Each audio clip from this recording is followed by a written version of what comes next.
quando eu estava pensando em construir ela, né, eu não acabei não pensando num tinto muito bem elaborado e, e trouxe um que era das discussões um pouco que me movia, né, que são esses dois termos aí, né, que é proibicionismo e antiproibicionismo, e, e tentar vincular um pouco isso com os debates aí que envolvem a luta associativa, sobre o que é maconha medicinal, né, ou maconha terapêutica, né. Então, eu vou tentar nessa aula trazer um pouco da minha compreensão aí desse conceito de proibicionismo, tentar identificar, né, alguns paradigmas do proibicionismo a partir de uma leitura dele como uma ideologia política, né? É, e aí tentar discutir um pouco aí junto com vocês aí o que é antiproibicionismo, né? E um pouco dos debates aí que são provocados na defesa da maconha medicinal, né, da maconha terapêutica, e que pode ter algumas semelhanças com o proibicionismo, né? Então, e como transformar essa luta pelo acesso terapêutico da maconha também numa luta antiproibicionista, né? Então, eu vou tentar arranhar isso, mas num sentido que a gente pudesse conversar. Eu construí essa aula com a leitura desses 4 livros aí, né? O do Gramsci aí, que é o Americanismo e Fordismo, o do Valois, que é o Direito Penal da Guerra às Drogas, parte dos livros aí dos textos, né, do Drogas, a História do Proibicionismo, do Henrique Carneiro, e um artigo específico desse livro Drogas e Culturas, Novas Perspectivas, que é um livro disponibilizado online pelo NEIP, que é o artigo do Eduardo Viana Vargas, que ele discute um pouco sobre o conceito de droga, né? E sigo aí com a apresentação, né? É, aqui é um pouco de eu contar da minha trajetória pessoal, né? De como que eu entrei nesse debate, assim, né? Como que eu cheguei nesse lugar. É, eu comecei a militar com a discussão de drogas localmente aqui em Uberlândia, em 2009, né, 2012, sim, foi quando eu estava me apropriando do que era a Marcha da Maconha, né? A Marcha da Maconha surgiu em 2007, eu já era usuário de maconha, né? Hoje sou também paciente, né? Então faço o uso terapêutico da maconha, né? Mas a minha militância, ela 2009, 2012, ela ainda não era articulada, a gente não, por aqui não tinha nenhum grupo, né? Não tocava a Marcha da Maconha, a gente estava ainda aprendendo como fazer, e eu conheci mais as notícias foi pela própria imprensa, né? De 2007 ali até 2011 foi uma época bem turbulenta da Marcha da Maconha, de bastante repressão, né? E só que surgiu 2 grupos que eu participei bastante deles, que era esse Grow Room e o Marcha da Maconha Brasil. Esse Grow Room, foi um fórum que reuniu ainda ali no início da década de 2010, ali, um pouco antes, um fórum com cultivadores de maconha, né, partilhando como cultivar, né, até então era uma coisa bem incipiente no Brasil, pouca gente reivindicava essa ideia de autocultivo, né? E o Grumman teve um papel significativo nisso, né? Um fórum reuniu cultivadores do Rio de Janeiro e começou a entrar gente de tudo quanto é lugar, e eu entrei também ali para participar um pouco das discussões, interessado nesse debate da maconha, né? E teve esse Marcha da Maconha Brasil. Esse já foi um fórum que reuniu ativistas das marchas da maconha, né? Era um fórum bastante cheio de conflitos, né? E foi um dos conflitos nesse fórum aí que me deu o grande start de perceber que a luta que estava acontecendo no Brasil em torno da Marcha da Maconha, ela extrapolava a maconha.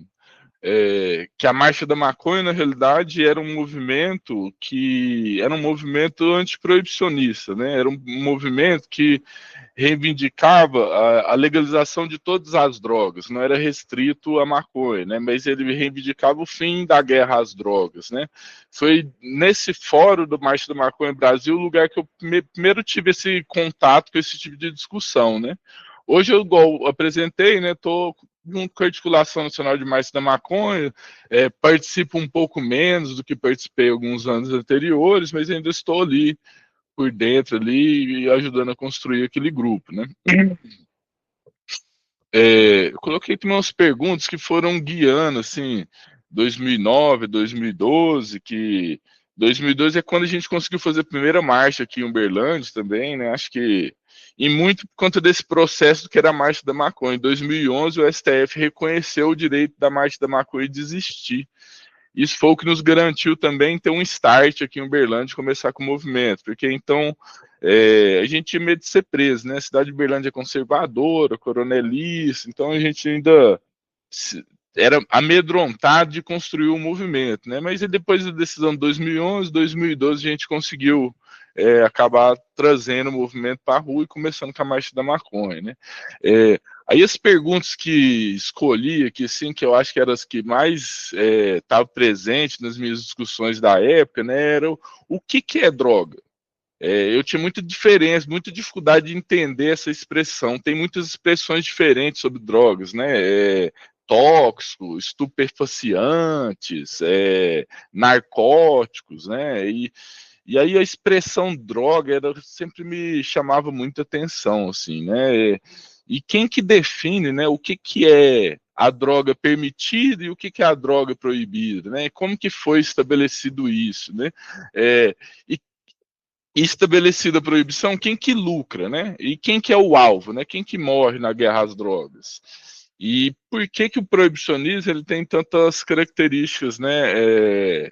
Desiguais, né? A maneira que ele é implementado é muito diferente de um lugar para o outro, né? Conforme recortes econômicos, né? Étnicos e aí um pouco dessas perguntas foram o que me provocava. Eu não vou conseguir responder todas elas na aula, mas elas ficam como uma provocação também, para depois a gente conseguir conversar, né? É, Nesse desafio de tentar entender o que era drogas, eu me deparei com quase todo o texto que eu lia na minha trajetória, quase todos os textos sobre drogas, eles vão falar uma expressão assim, em toda a história da humanidade, as pessoas se relacionaram com drogas. Quase todo mundo que eu já li usa essa expressão em algum lugar, ele faz essa afirmação em algum lugar do trabalho, sabe, em algum lugar da pesquisa.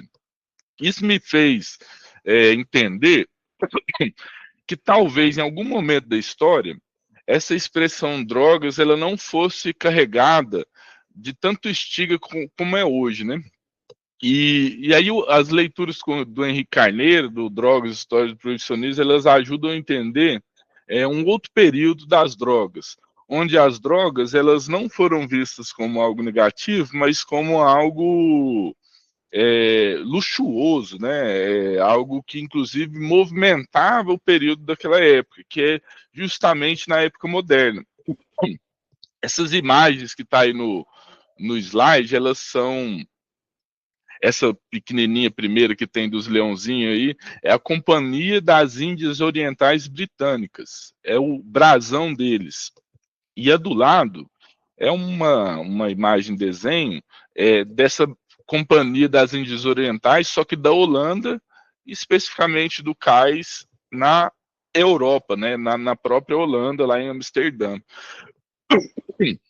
Essas companhias das Índias Orientais, na época moderna, para quem se lembra um pouco das aulas de história, é o período que, quando a gente vai estudar, a gente estuda como das grandes navegações, o início do mercantilismo, né, durante esse período da Idade Moderna, e que é o período também da colonização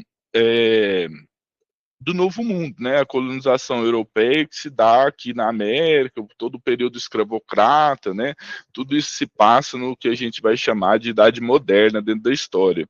E o Henrique Carneiro ele vai falar assim que parte do que movimentava a economia, inclusive a movimentação transatlântica, a movimentação, inclusive no mar ali que tem na Europa, que agora me fugiu o nome, elas foram financiadas, né? O grande interesse era justamente sobre as drogas.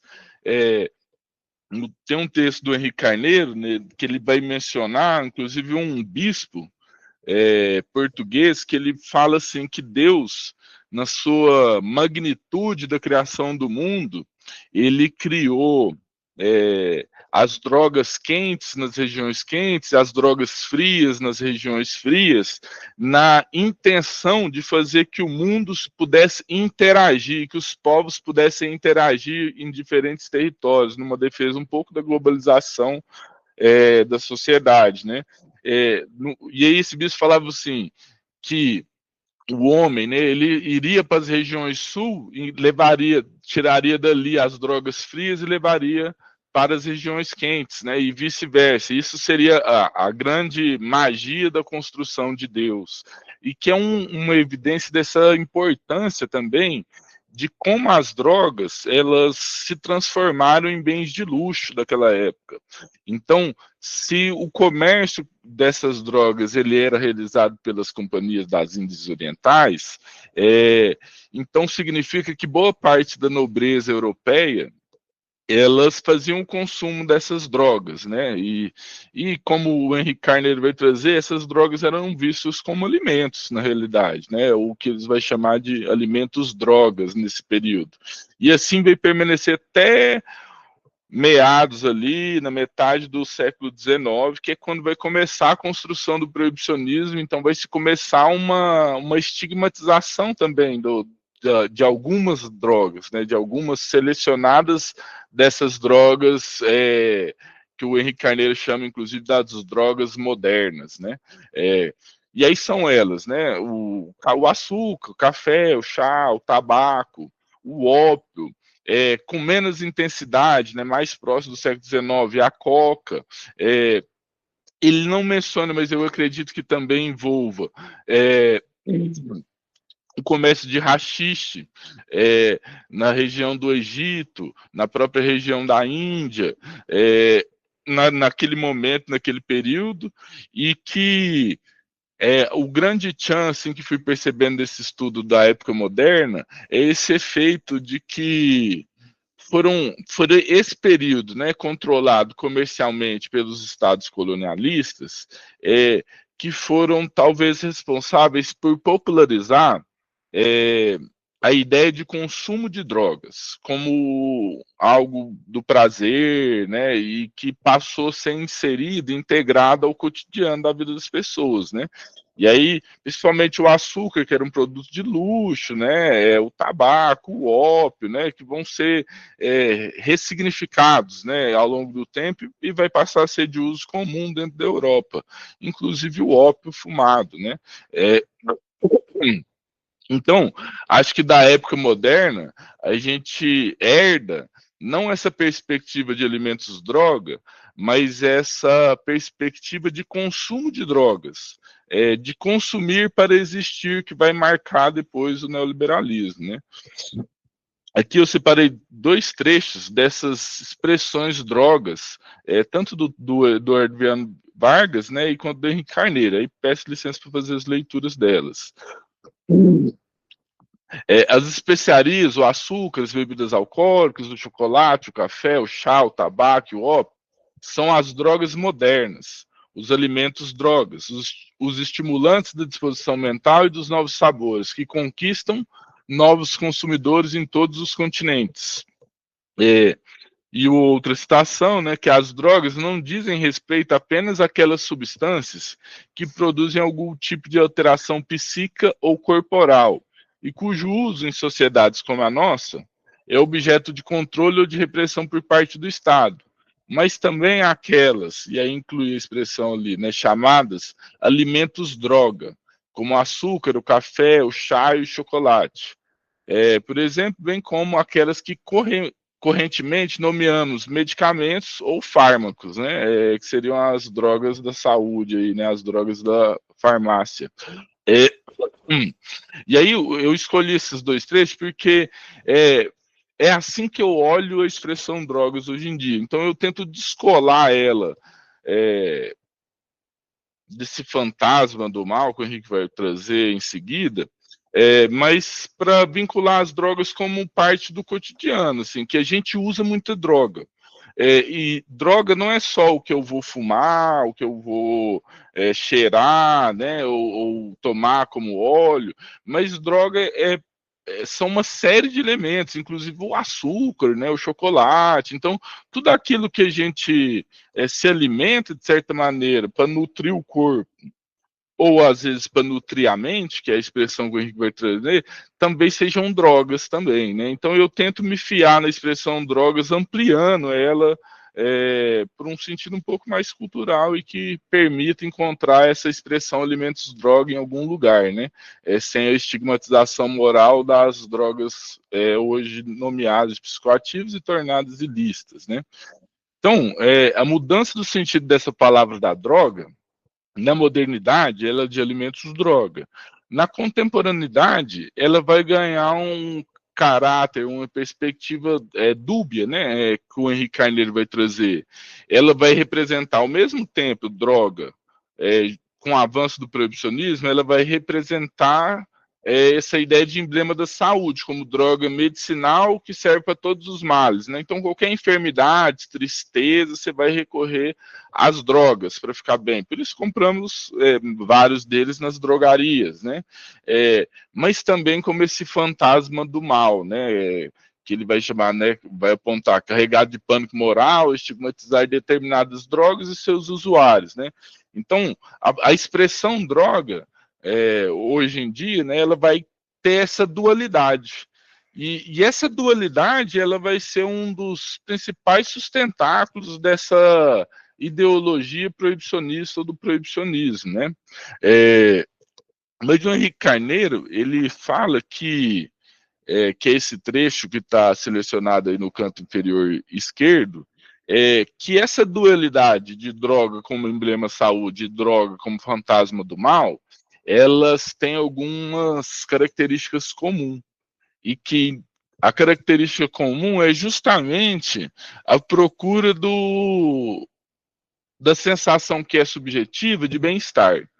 Então, seja a droga como esse mal, quem a usa procura o bem-estar. E a droga como como um caminho de tratamento, né, também procura o bem-estar. Então, que o Henrique Carneiro percebe que existe que é uma característica incomum, né? Da droga ruim e da droga boa, é que quem usa está procurando bem-estar, né? Eu achei isso muito interessante para a gente tentar entender mais para frente, né? Como que a gente luta, como que a gente luta em defesa da maconha medicinal, das lutas antiproibicionistas e como que a gente percebe essas pessoas, né? E sigo. O Henrique Carneiro até traz, olhando nessa perspectiva de drogas ampliada, né, e olhando tanto as drogas emblemas do bem e fantasmas do mal, afirmando que na sociedade de hoje todos nós somos drogados, né? Então todos somos consumidores de drogas. E aí eu coloquei a imagem, né, dos medicamentos farmacêuticos e a seringa aí com a morfina, né, que em determinado momento da história ela se assemelha à panaceia da cura, em muito da maneira que foi se apontando, inclusive, os debates também da maconha medicinal, né? Como se servisse para tudo. E aí a gente até compreende que ela realmente tem um sentido e um tratamento amplo, porque existem várias maconhas, né? Tem várias espécies ali de maconha diferentes, com níveis diferentes, e que então, considerando que as pessoas também são indivíduos únicos, a maconha pode funcionar, uma mesma maconha pode ser bom para uma, não pode ser ruim para outro, né? Então, por isso essa ideia aí de somos todos consumidores de drogas, né? Todo mundo vai usar droga para alguma coisa na vida.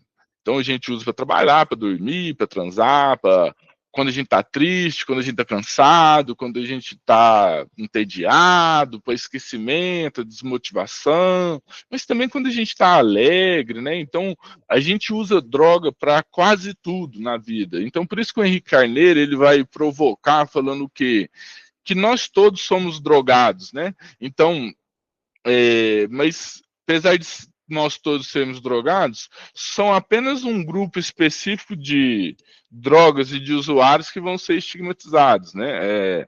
Por exemplo, né, o café, né, o próprio chocolate, o açúcar, eles nem vai ser visto mais como droga, né? Eles vai ser só enquadrado na perspectiva de alimentos, pouca gente vai vincular essas substâncias como drogas, né? E mesmo com as drogas lícitas também não é vinculado tão diretamente, né? Parece que droga é só aquilo, ou ao menos a estigmatização, ela só se cai, né, e se desqualifica para aquele usuário das drogas ilícitas. Então, a estigmatização da droga ela não se disseminou na sociedade para todas elas. Ou houve uma seleção de quais drogas seriam criminalizadas ao longo do tempo, né?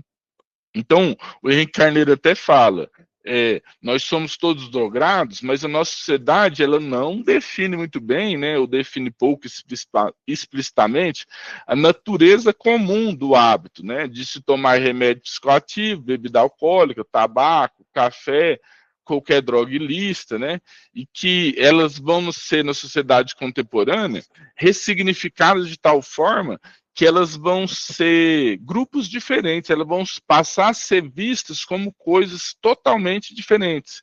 Então, por exemplo, né, o chocolate, ele vai ser visto completamente, né, o chocolate de café, completamente diferente da maconha ou mesmo do tabaco, que é uma substância ilícita. Um vai ser droga e o outro não, né? Então, por mais que o tabaco carrega menos essa característica estigmatizadora, né? Então, superando essa ideia de somos todos drogados, no século XIX, o Henrique Carneiro ele cita um pesquisador estadunidense que identifica que ao longo da época moderna e no século XIX com o proibicionismo, 6 grandes grupos que foram taxados de forma muito diferentes, né? E aí eu tentei selecionar elas aqui, as 3 grandes drogas lícitas e as 3 grandes drogas ilícitas, a partir das plantas que são utilizadas para produzi-las, né? Até pergunto se todo mundo consegue identificar quais são todas elas daqui, né? Não sei se o pessoal consegue, e se vocês conseguirem falar, identificar aqui, porque eu achei isso aqui uma boa sacada, assim, da gente olhar e desconfigurar, né, o estigma que a gente carrega também derivado dessa ideologia proibicionista para algumas drogas. Porque ali, as 3 grandes drogas listas, né, é o álcool, é o tabaco e o café, que vão ser modificados e perder um pouco esse caráter estigmatizador que vai ganhar algumas no século XIX, né, ou melhor, deixar de ganhar. E aí a primeira que eu coloquei aqui não é bem o álcool, né, eu coloquei a planta da cana-de-açúcar, apesar do álcool ser um processo de fermentação, né, então ele consegue fazer com uma série de substâncias diferentes, mas eu coloquei o açúcar por conta dessa ideia da época moderna, né, nossa colonização, nosso principal cultivo por um bom tempo e exploração dos indígenas e dos africanos aqui no nosso território foi envolvida com a produção da cana-de-açúcar, que tanto produziu esse luxo, né, esse produto luxuoso da época moderna, que é o próprio açúcar, mas também outro produto luxuosa, né, que era a cachaça. E que no nosso território brasileiro, até os escravizados na África eram comprados com cachaça, né? Então essa era a moeda de troca. Então que a cana-de-açúcar, ela tinha esse papel significativo nesse período das colonizações, né? Tanto com a produção do açúcar, mas também o nosso cenário brasileiro era através da cana-de-açúcar e da cachaça que se conseguia comprar mais escravizados e novos escravizados da África, né? Essa segunda imagem, que é do tabaco, pouca gente, eu só vi o pé de tabaco uma vez na vida. Eu nunca vi, assim, é muito incomum, assim, não conheço quase ninguém que planta tabaco, né? Mas do jeito que é o tabaco é só uma plantinha, né, também, né? E o de baixo aqui é uma planta de café, né? O de baixo da segunda imagem, né? É uma planta de café, os cafeínicos, que foram também vistos como alimentos drogas, mas que hoje eles perderam essa característica de droga, né? Então entrou como o hábito do uso de alimentos. Das 3 grandes drogas ilícitas, essa das flores é um cultivo de ópio, e que eu achei bem curioso enquanto estava pesquisando. O ópio, ele é o látex dessa planta. Então, esses grãozinhos aí que tem na foto, que é antes de florir, eles fazem uns cortes nesse grãozinho e disso sai o látex, né? Sai uma gosminha da planta. E se retira essa planta, isso seria a extração mais simples do ópio para ser fumado. Eu achei isso muito interessante, porque a gente, no Brasil, praticamente nem conhece ópio. Eu nunca vi, morro de vontade de usar, mas eu nunca vi ópio aqui no Brasil. A segunda imagem das 3 grandes drogas ilícitas é justamente uma planta de coca. Então, a tão perigosa cocaína e crack vem dessa planta aí, ó, dessas folhas, né, que são mascadas na Bolívia, no Peru, né? E a última aí, que é a mais conhecida, que é um cultivo aí de maconha, que eu peguei até uma imagem. Essa imagem, ela é de um cultivo que foi apreendido aqui no Brasil, se não me falha a memória, no estado de Minas Gerais. Mas que a criminalização, né, dessa foto e das outras que não são de espaços criminalizados, elas permitem a gente olhar um pouquinho diferente para essas drogas, de vê-las só como plantas. Então, quando a gente reivindica, por exemplo, né, as partes dos usos da maconha medicinal e das legalizações, inclusive dentro dos movimentos proibicionistas, e fala, maconha é só uma planta, não é uma droga. Mas assim, o ópio é uma planta, né? A cocaína também vem de uma planta, a coca é uma planta, né? O tabaco é uma planta, né? A cana-de-açúcar, que por muito tempo foi a principal origem do álcool, pelo menos vindo da América, também uma planta, o café é uma planta. Então, o que faz sentido na época moderna, essas drogas aí terem sido vistas como um tipo de alimento, né? Porque afinal, elas quando a gente olha para a planta, a gente vê alimento. A gente vê parte do nosso quintal medicinal, aí tem as plantas medicinais ali dentro da sua casa, o boldim, mas a gente trata esse quintal, que são drogas, muito nessa perspectiva de alimentos drogas.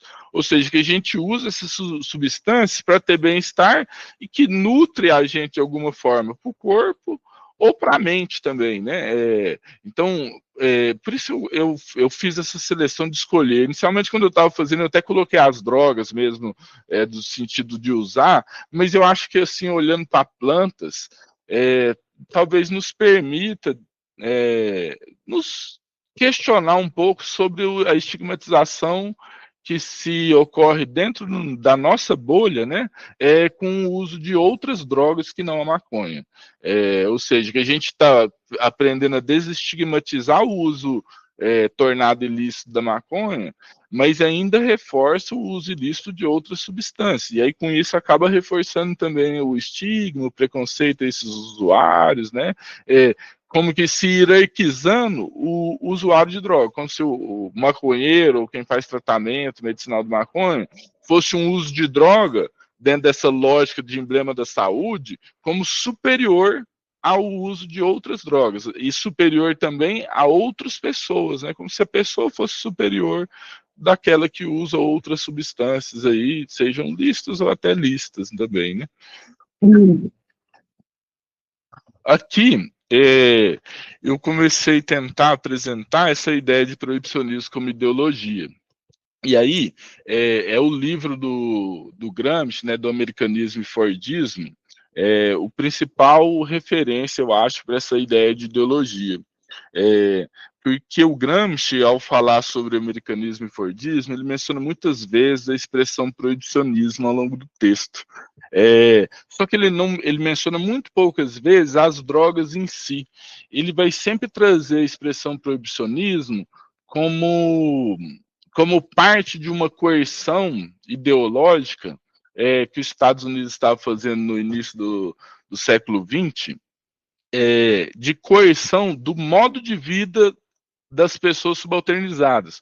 como se impôsse a elas um estilo de viver que fosse abstêmico, que não saísse de noite, né, ficasse em casa, fosse monogâmico, inclusive, né, então que o Gramsci ele vai entender isso, esse início dessa construção da ideologia, um debate que é muito caro aos marxistas, né, de que os modos de produção ou a maneira que o capitalismo explora os trabalhadores condiciona a maneira que as pessoas também vivem. Então, a maneira que a gente produz riqueza no capitalismo sob exploração, ela condiciona culturalmente a maneira que nós vivemos e a maneira que a gente vai valorizar de forma moral o que é certo e o que é errado, a partir de valores que são esses valores derivados da exploração do trabalho, né? Então, o texto, né, Americanismo e Fordismo do Gramsci, ele vai construir e modificar, inclusive, também esse conceito de Fordismo. O Fordismo, ele é, dentro da administração e das teorias ali que se preocupa sobre a Revolução Industrial, como se fosse uma maneira, um modo de produção capitalista, que é aquele, como eu apresentei, que está no slide, né, como se o Fordismo ele é uma série de tarefas repetitivas que o trabalhador faz, né, executa disciplinadamente, com máxima eficiência, naquilo que, quando a gente vai mencionar sobre isso, a gente fala da esteira de produção, né? Então, na esteira de produção, cada operário tem uma função específica, né? E ele sequer tem domínio do que ele está sendo produzido. Então, ele vai perder, inclusive, a subjetividade do seu trabalho e vai se transformar num objeto, numa ferramenta, numa engrenagem dessa linha de produção. Então, ele não tem mais subjetividade, ele é desumanizado e passa a ser uma ferramenta, né? Então, isso seria uma das produções fordistas. Mas que o Gramsci, ele extrapola e vai falar que o Fordismo ele representa um modo de vida. Então, que os industriais estadunidenses, eles, para além de disciplinar e objetivar o corpo no trabalho, dentro da fábrica, ele vai querer disciplinar o trabalhador fora da fábrica, no seu cotidiano, nos seus espaços de lazer, nos seus espaços de convivência, né? Então, essa coerção, essa objetivação que se faz dentro da fábrica, para o Gramsci, ela também é exportada para fora da fábrica. Então, e que vai se estabelecer um modelo do que seria o cidadão ideal para os interesses daquele que explora a produção capitalista. Então, estabelecendo qual que seria a moralidade ideal desse trabalhador, né? Então, como ele deveria viver e como ele deveria agir. E por isso ele vai fundamentar essa ideia do conceito de americanismo, que ele vai pontuar como americanismo essa característica, esse modo de vida do operário como uma condição civilizatória do capitalismo estadunidense, da emergência do capitalismo estadunidense no século, tanto no final do século XIX, mas principalmente no século XX, onde ele passa a se transformar em modelo um modelo do sistema econômico do mundo, a referência do mundo, né, os Estados Unidos, ou pelo menos pelos seus poderes bélicos, para alguns o país mais importante do mundo, né, o mais pujante sobre tudo, né? Então vai ser a referência de civilização para boa parte do que a gente chama de mundo ocidental. Então o mundo ocidental vai ser justamente esse modelo estadunidense. Então o Gramsci vai chamar essa construção ou essa estratégia de coerção e disciplinamento da construção de um modo de vida para a conduta do trabalhador como americanismo. E ele vai pontuar que o americanismo ele é totalmente vinculado com o proibicionismo. O proibicionismo é uma ferramenta coercitiva para a construção do que é ser americano. Mas não qualquer americano, o americano subalternizado, o americano trabalhador. Então vai se construir um modelo abstêmico, religioso, cristão, de que esse trabalhador ele tem que se manter bem para continuar sempre trabalhando. E que vai depois ser, inclusive, dos paradigmas do proibicionismo que a gente passa a reproduzir, né? Eu até seleciono esse trecho aí do livro do Gramsci, que é essa construção do americanismo como parte de uma moralidade proibicionista, né?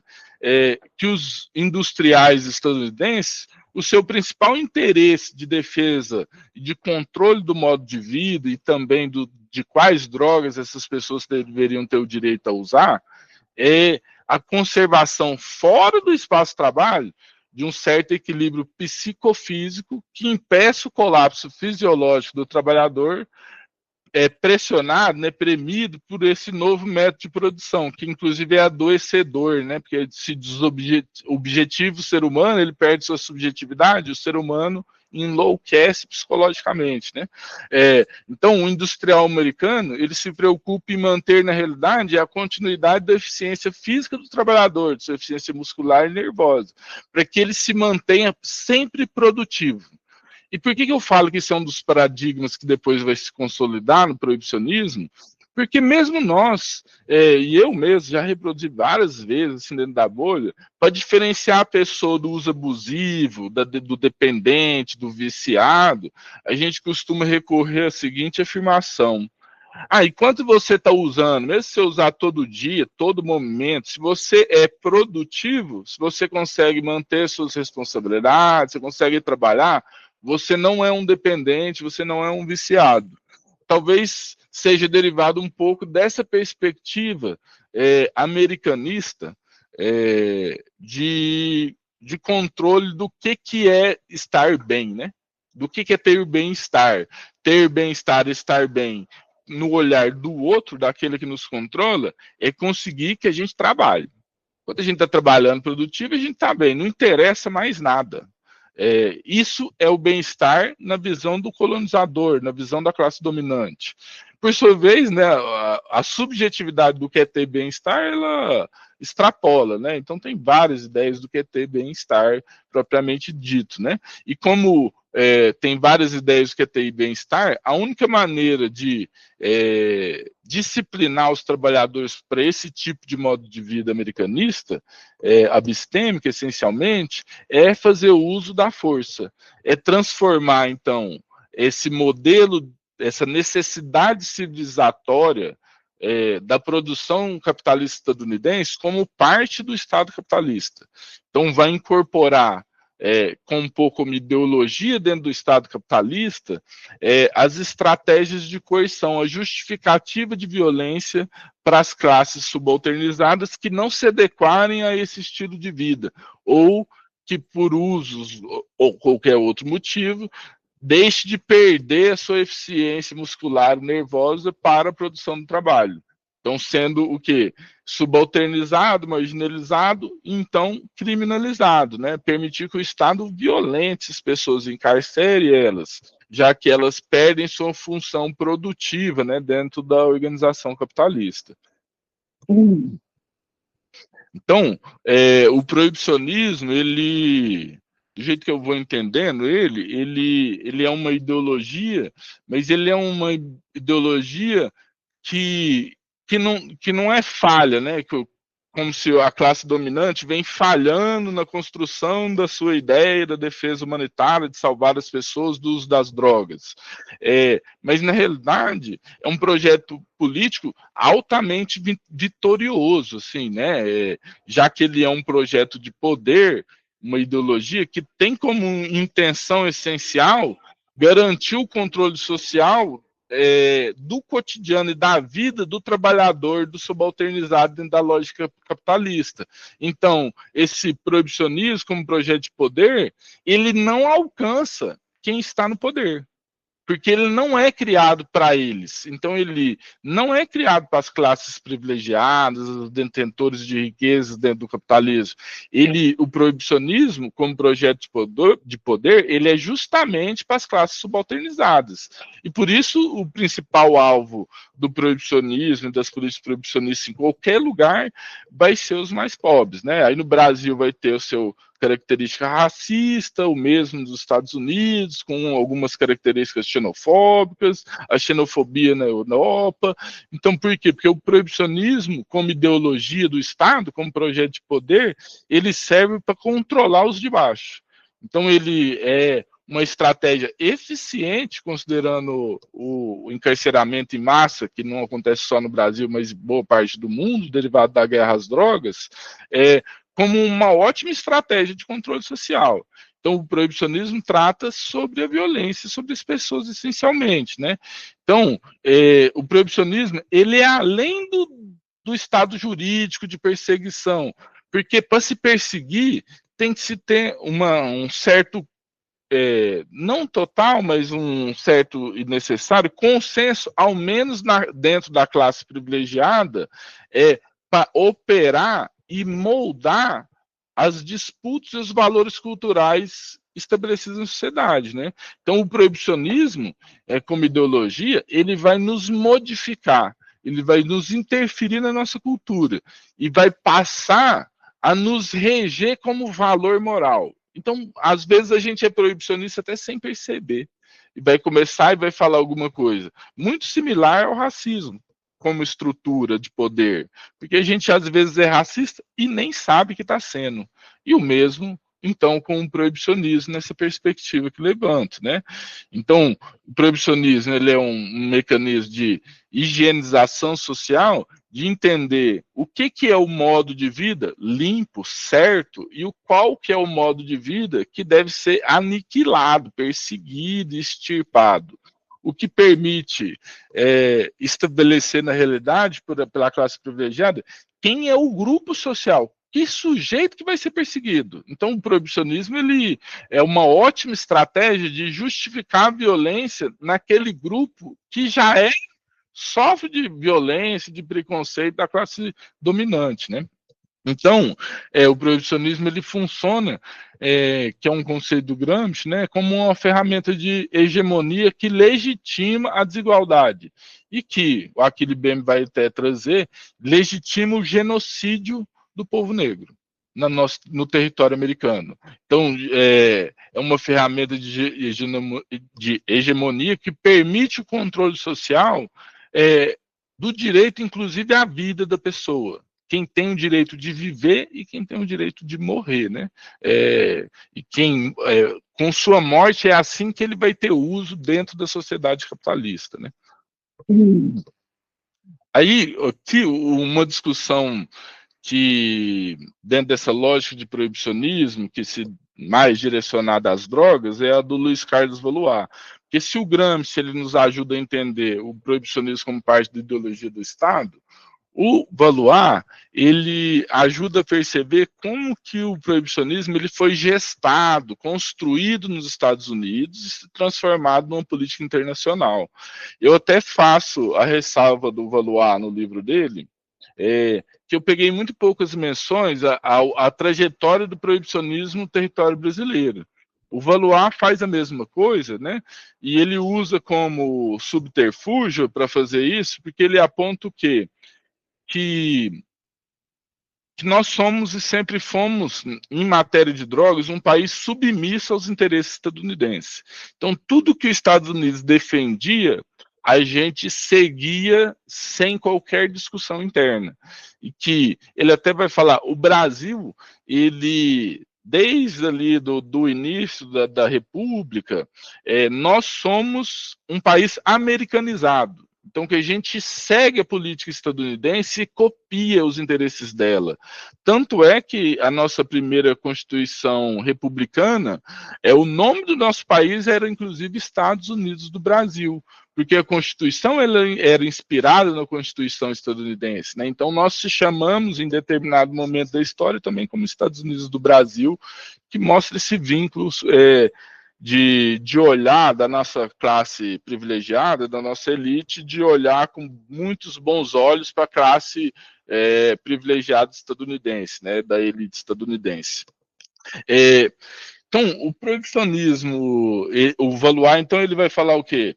Que pesquisar os Estados Unidos e pesquisar como que o proibicionismo ele é gestado e como que os Estados Unidos constrói e monopoliza um único discurso de proibicionismo no campo internacional, é também, de certa maneira, acabar de discutir os efeitos dele e a sua realidade dele também no Brasil. Porque toda vez que aprovava lá, o Brasil também ia aprovando muito em seguida, né? Quase no mesmo ano ou variando no máximo de um ano, qualquer legislação proibitiva dos Estados Unidos.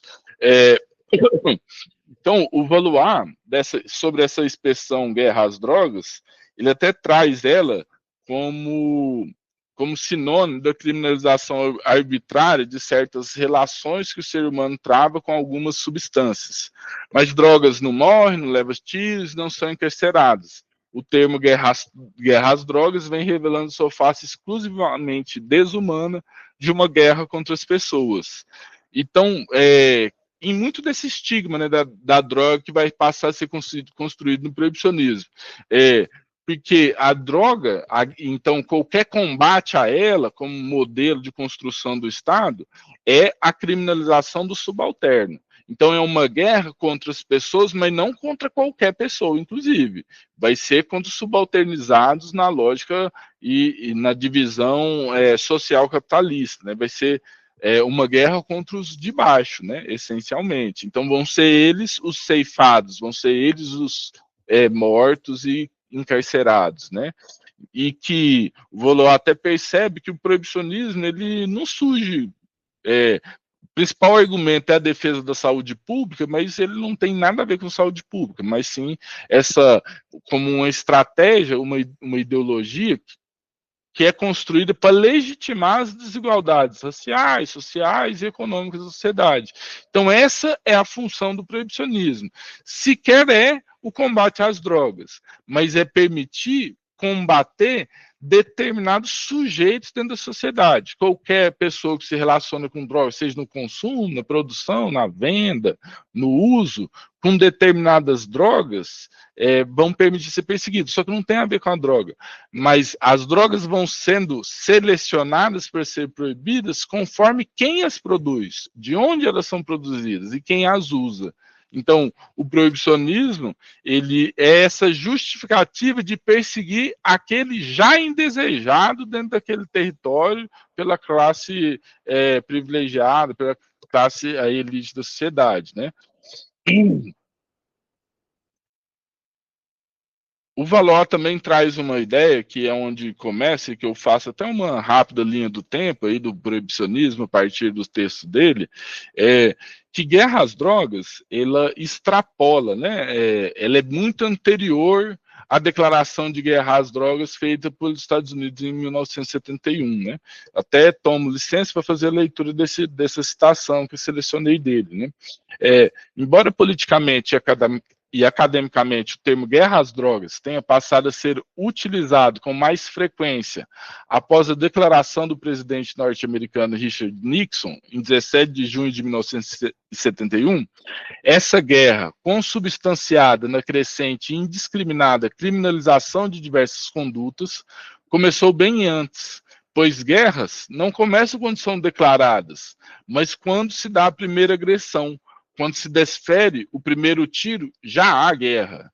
Então, o que eu acho muito saudável, assim, muito perspicaz do texto do Valois, né? Porque, afinal, então o proibicionismo é guerra às drogas? Acho que sim.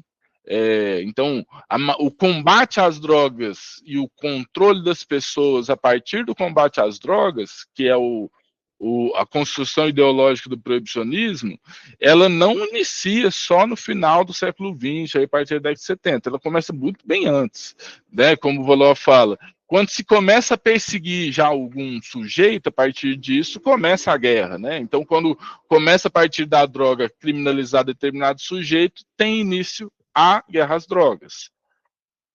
E aqui é a linha do tempo, e já estou caminhando para o final, a linha do tempo do proibicionismo a partir do texto do Gramsci. Desculpa, a partir do texto do Valois. O Valois, ele constrói essa linha do tempo a partir dos personagens, a partir das pessoas que se vinculam à construção das leis. O que a gente no cenário brasileiro a gente está percebendo muito claramente, né? Porque a gente, pelo menos eu e muita gente, imagino daqui, passou a acompanhar mais o cenário político, parlamentar, as disputas das leis, acompanhar desde CPIs, alguns debates legislativos do parlamento. E a gente percebe, por exemplo, como que tem picuinha, como tem interesse individual, ego dos parlamentares na construção das leis. O Valois vai pontuar que toda lei passa por isso, porque as leis elas não são neutras, elas são feitas por pessoas, e pessoas são subjetivas. Então, a subjetividade de cada um, os valores culturais, os preconceitos, vai junto com a maneira que ele vai defender a lei, e inclusive na maneira que se escreverá a lei. Então, que a legislação da guerra às drogas, as legislações proibicionistas e todas as legislações, elas são feitas por pessoas e carregadas desses valores subjetivos delas. E esse é o caminho da pesquisa do Valois, né? E aí, nessa linha do tempo que eu selecionei aqui, eu fiz o seguinte caminho, né? Eu coloquei, a partir de 1817, para destacar um pouco dessas drogas proibidas, né? Então, 1817, quando se descobre a criação da morfina. De 1839, 1842 e 1856 e 1860 as guerras do ópio, período em que a Inglaterra, que controlava ainda na época moderna como que fala? A Companhia das Índias Orientais. Então, a Índia era a grande produtora de ópio e cujo controle a Índia era uma colônia da Inglaterra, então o lucro daquele comércio ele era controlado e absorvido pela Inglaterra, e a Inglaterra quem vendia ópio para a China. E a China passa, né, em 1776, ela proíbe o ópio. E isso acaba desfavorecendo economicamente a política comercial inglesa. E a Inglaterra, em defesa do livre mercado, do capitalismo, da liberdade de venda para pessoas interessadas em comprar produtos, vai estabelecer uma guerra e forçar a China a comercializar o ópio produzido na Índia, nessa colônia inglesa, né, enquanto colônia inglesa. Então, a guerra do ópio, o Valois até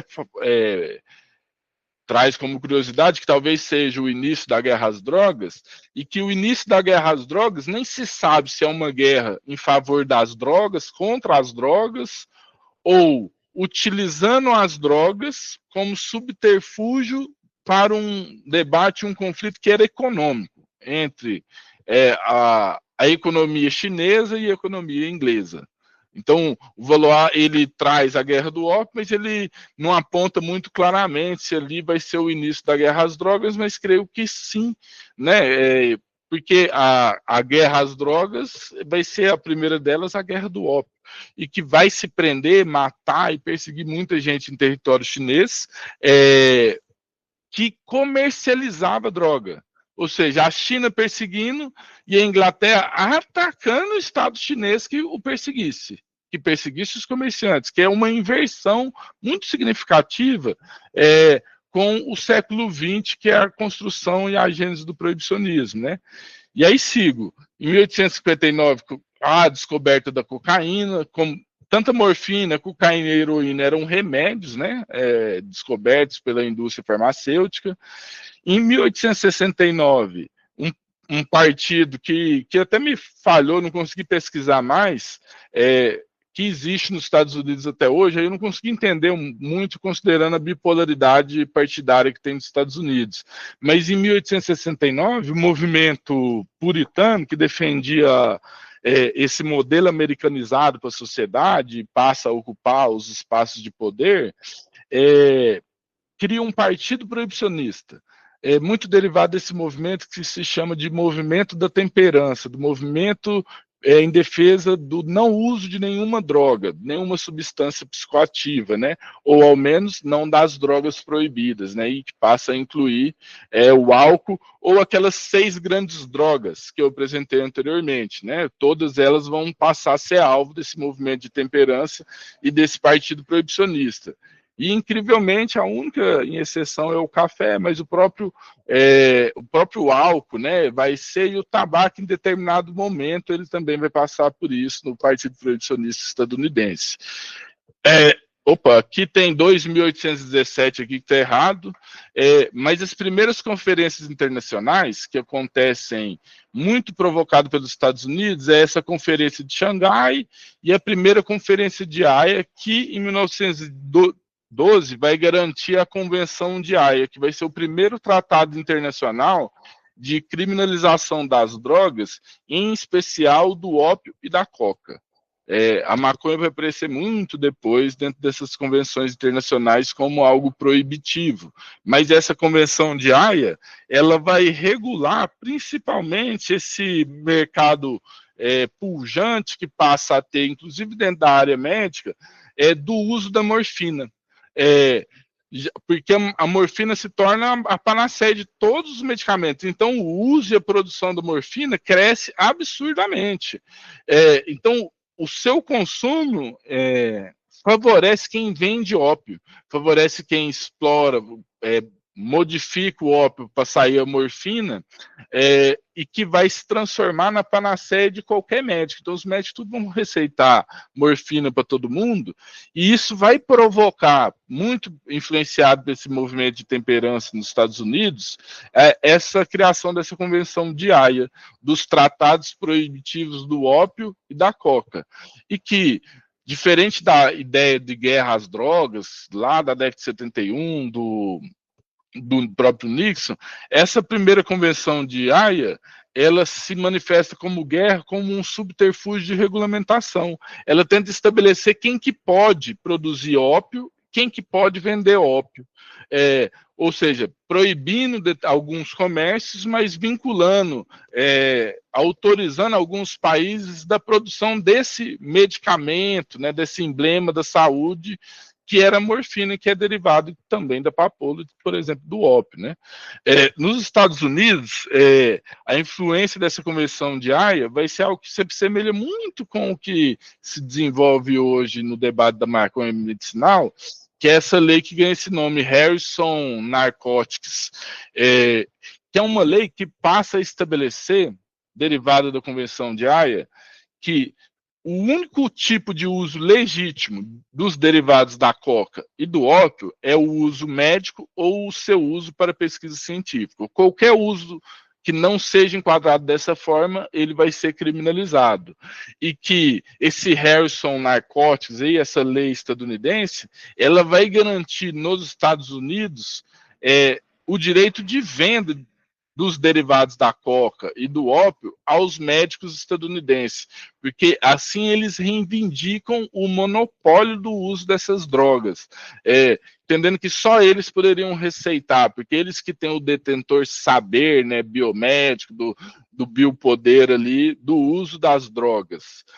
O que vai ser, curiosamente, e vai acabar gerando nos próprios Estados Unidos, o vínculo da venda de morfina, venda dos derivados da coca e do ópio, a alçar os médicos nos Estados Unidos como traficante, como comerciante de droga, e eles vai passar a ser criminalizado, e vai ter num período de poucos anos, vai se prender mais de 30 mil médicos nos Estados Unidos que receitavam morfina ou cocaína para seus pacientes, que é muito curioso, né?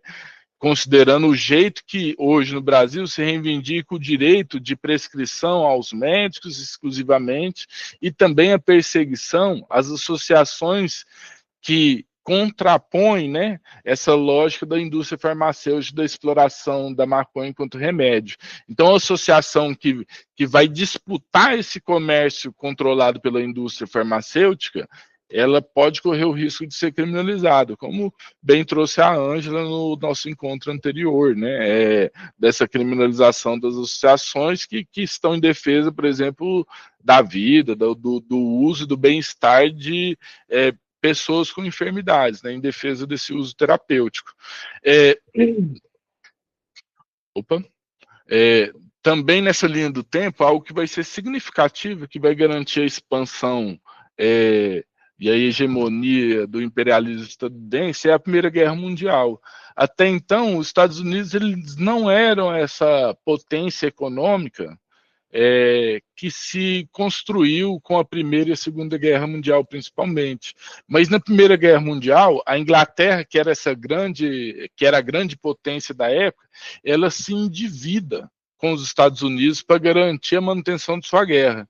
Isso vai transformar os Estados Unidos a alçar ele como esse grande modelo do sistema capitalista e garantir a eficiência do imperialismo estadunidense, tanto na Europa quanto em toda a América, desde então, né? E é também interessante que na Primeira Guerra Mundial, o Tratado de Versalhes, que foi um dos tratados de paz, ele trouxe como cláusula, obrigando os países derrotados a eles comporem a Convenção de Haia, principalmente para a Alemanha, que até então a descoberta da morfina, a descoberta da cocaína, tudo foi no território alemão. A indústria farmacêutica alemã era mais poderosa, mais tecnologicamente evoluída, entre aspas, daquele período. E então a economia da Alemanha era também vinculada à exploração dessas drogas. E a Alemanha resistiu, né, à Convenção de Haia. E ela não assinou inicialmente o acordo. Mas como participou da Primeira Guerra Mundial e perdeu, uma das estratégias foi impor a ela o assinamento e o acordo da Convenção de Haia. Ou seja, para se parar a Primeira Guerra Mundial, ela também teria que aderir, né, e ratificar a Convenção de Haia, que vai limitar, né, a produção e o uso tanto da coca quanto do ópio. E é justamente na Primeira Guerra Mundial que eu acho que se cria um dos principais paradigmas da ideologia proibicionista, que é aquele discurso de que para nós já é muito clara essa ideia de mito, de que o comerciante de drogas ele tem a intenção de viciar um inocente, né? Essa ideia de distribuir balinha na porta de escola, tudo. O comerciante de droga ele tem vários subterfúgios para pegar um inocente, transformá-lo, escravizá-lo do vício das drogas para explorar financeiramente, né? E que no contexto da Primeira Guerra Mundial, a gestão desse mito, ela vinha em muito por conta do conflito com a Alemanha. Sendo a Alemanha essa principal indústria farmacêutica, começou a se construir a ideia que a Alemanha exportava cocaína em pasta de dente. Então, todo produto produzido na Alemanha, ele vinha com cocaína, ele vinha com droga escondida, para tentar acabar com a moralidade, corromper a sociedade estadunidense por dentro, né? Ou seja, corrompê-la a partir do vício em determinadas drogas. E que, porque um dos paradigmas fundamentais do proibicionismo é porque traz essa ideia de que o comerciante de drogas é o grande mal que intenta viciar os inocentes cidadãos, e nós, usuários de drogas, somos não só escravos do vício, nos transformando em usuários de drogas, porque fomos corrompidos moralmente. E que nós somos, então, inocentes do nosso uso. Isso vai trazer no proibicionismo, inclusive dentro do nosso campo, que se reivindica como antiproibicionista, uma perspectiva de cuidado para o usuário de drogas que o transforma quase que numa vítima. Como se nós que usa droga não tivesse escolha, autonomia para escolher usar droga. Como se a gente fosse vítima desses perigosos comerciantes que estão nos enganando e que, portanto, ao nos transformar em usuários de droga, principalmente parte da elite, a gente vai ser vítima dos comerciantes. Então, um tratamento diferente, né, entre o uso e entre comércio, e permitindo que o usuário, principalmente ele branco, ele simplesmente seja um inocente, que ele não está participando dessas relações comerciais, ele não tenta comprar droga, ele foi de forma inocente, viciada por esses comerciantes de droga. E que esse paradigma ele vai sustentar, inclusive, a própria política externa estadunidense, justificando que seu cidadão americano, enquanto consumidor, ele, na realidade, é inocente, é uma vítima do comércio de drogas. Então, os Estados Unidos, o país mais consumidor de drogas ilícitas, ele se detém mais na criminalização e na intervenção de outros países, porque são esses outros países os produtores de drogas.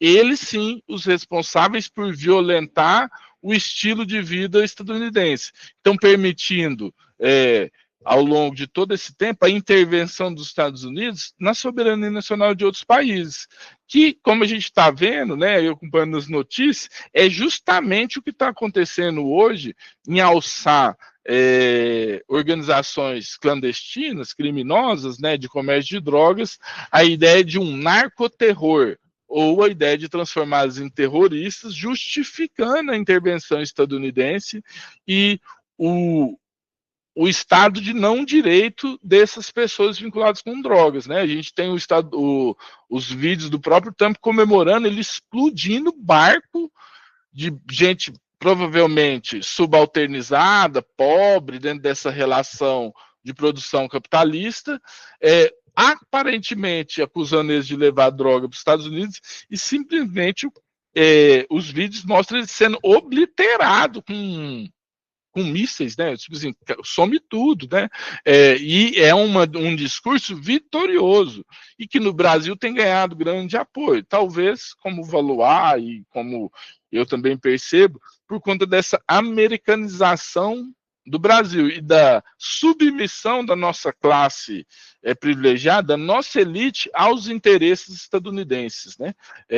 Então, o que alguns historiadores vai trazer, né, que eu fugi o nome, mas é que a nossa elite burra, né, nossa elite escravocrata, né, nossa elite atrasada, né, o Gessé de Souza que fala isso, né, o sociólogo.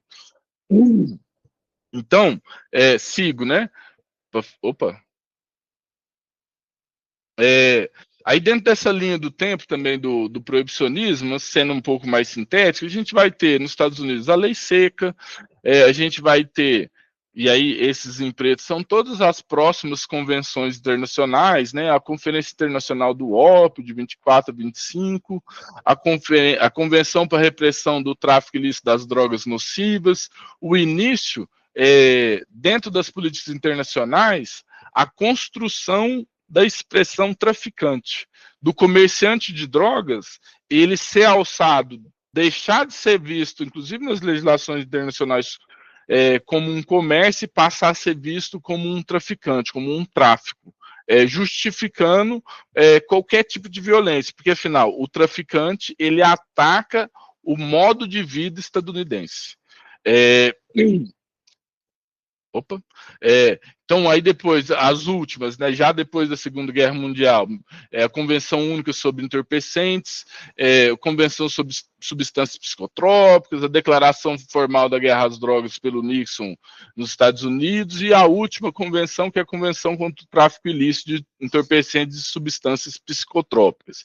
Eu queria só, antes de fazer a leitura do trecho que selecionei, pontuar que depois da Segunda Guerra Mundial se consolida em todo o mundo o poderio bélico dos Estados Unidos, seja pelas suas intervenções na guerra no próprio território europeu, ou do seu genocídio praticado em território japonês com os ataques das bombas nucleares, né?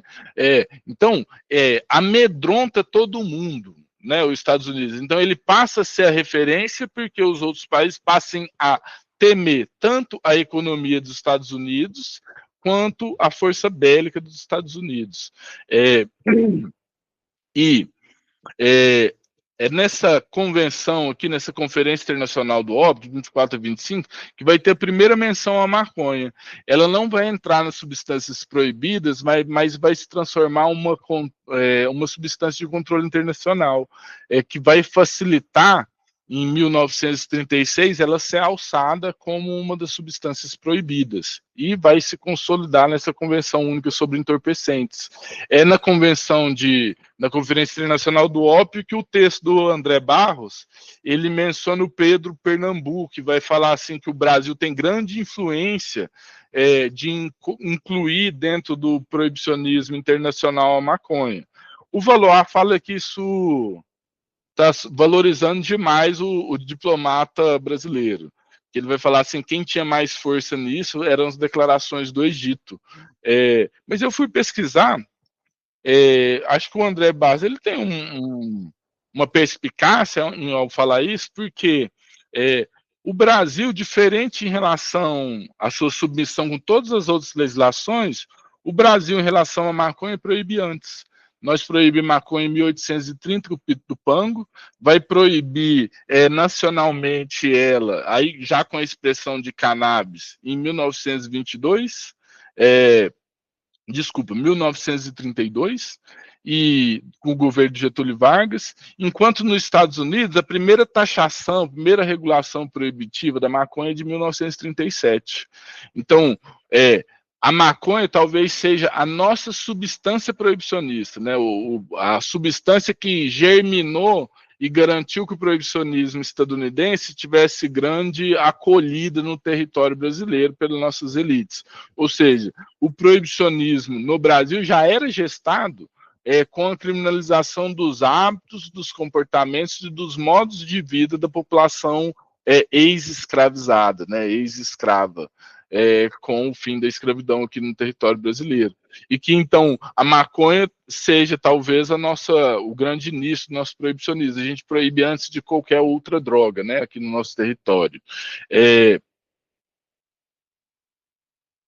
E aqui, durante a Segunda Guerra Mundial, o que vai se consolidar, que esse poderio do imperialismo estadunidense, é essa fala do Adolf Land, que era o representante, não dos Estados Unidos, mas que falava pelos Estados Unidos nas convenções internacionais, de que qualquer pessoa que não siga esse posicionamento dos Estados Unidos de combate às drogas vai ser considerado imbecil, de baixo nível intelectual, ou atacar contra os Estados Unidos, ou seja, um desejo anti-americanista, e que vai consolidar não só o estigma aos usos de drogas, mas também aos pesquisadores e a qualquer movimento ou qualquer questionamento do proibicionismo enquanto princípio, enquanto ideologia.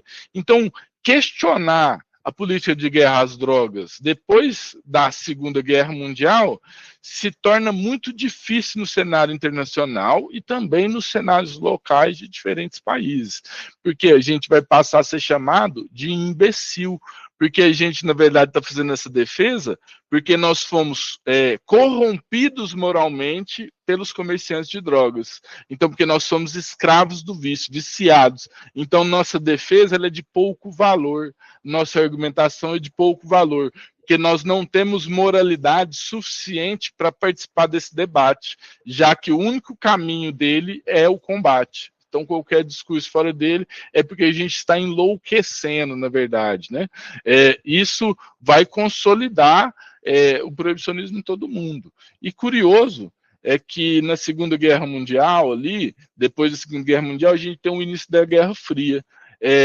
Então, o bloco, né, imperialista estadunidense, o bloco comunista ou socialista soviético, eles não vão concordar em nada a não ser exclusivamente na guerra às drogas, o que vai permitir a construção, inclusive, da ONU, e incluir a União Soviética dentro da ONU, porque eles não concordavam muito, mas havia esse interesse comum do combate às drogas, ou o interesse comum de instaurar dentro dos seus estados a ideologia proibicionista, para, através dela, selecionar dentro dos seus territórios alguns alvos, ou aqueles criminalizados, marginalizados, permitir essa criminalização, essa perseguição e essa violentação.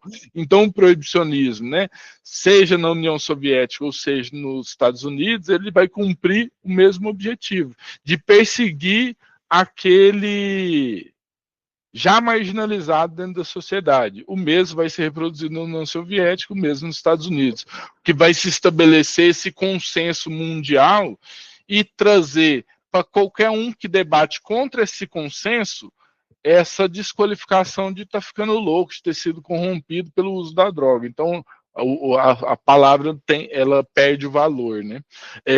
E que também nessa convenção, na Conferência Internacional do Ópio, na Convenção para a Repressão, né, essas de 1925, de 1936, que vai se construir a hierarquização das drogas, que vai começar a incluir nas legislações internacionais e também nacionais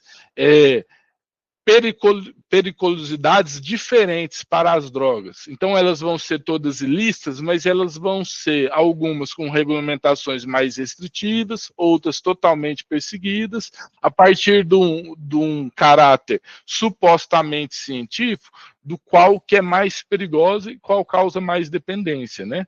E esse paradigma de hierarquização das drogas, ele se fundamenta dentro da ideologia proibicionista que até a gente passa a reproduzir, principalmente entre na defesa dos usos da terapêuticos de maconha, que a gente vai elencar algumas substâncias como muito melhores do que outras. Nós mesmos vamos reproduzir essa hierarquização. Como essa pesquisa do David Nutt, do inglês, já no século XX, que vai ser utilizada por muitos. Eu mesmo já utilizei ela em Fala, em outros espaços, né? Que o David Nutt, ele faz uma pesquisa que ele hierarquiza as drogas a partir do seu nível de danos para o consumidor e danos para o outro, apontando então o nível de periculosidade dessas substâncias ao longo da história para a humanidade, né? Então, eu usei isso muito por conta desse discurso em defesa da legalização da maconha, e que se coloca sempre como paralelo ao álcool, né? O álcool é legalizado e é muito pior, não sei o que e tal, o álcool é o mal da sociedade, a maconha é a salvadora da sociedade, tudo. E essa pesquisa coloca o álcool em primeiro lugar, como uma substância hierarquicamente mais danosa, mais perigosa, né? Com maior nível de periculosidade. Só que essa hierarquização e eu não consigo reproduzir ela mais. Eu não consigo perceber ela dessa forma. Eu não sei se o álcool ele vai ser tão pior do que a cocaína e tão melhor assim do que a maconha, e o LSD vai ser melhor do que todos, e o cogumelo melhor do que todos, porque os usos são subjetivos. Paracelso, lá no século XVI, já falava tudo é uma questão de dosagem. A mesma substância pode produzir efeito bom quanto efeito negativo. Então, será que existe droga ruim? Ou a maneira que consumimos drogas pode transformar o uso em algo ruim? Né? Então, será que as drogas, elas, como trouxe na apresentação, elas não têm essas características de boa e de ruim, mas a maneira que a sociedade lida com elas, vincula elas num espaço positivo culturalmente ou num espaço negativo culturalmente? Eu acho que sim.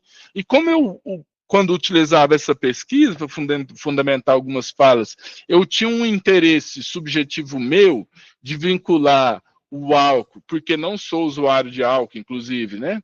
Como há uma substância muito ruim, eu utilizava essa pesquisa para enaltecer a maconha, falando assim, o álcool é muito pior na sociedade.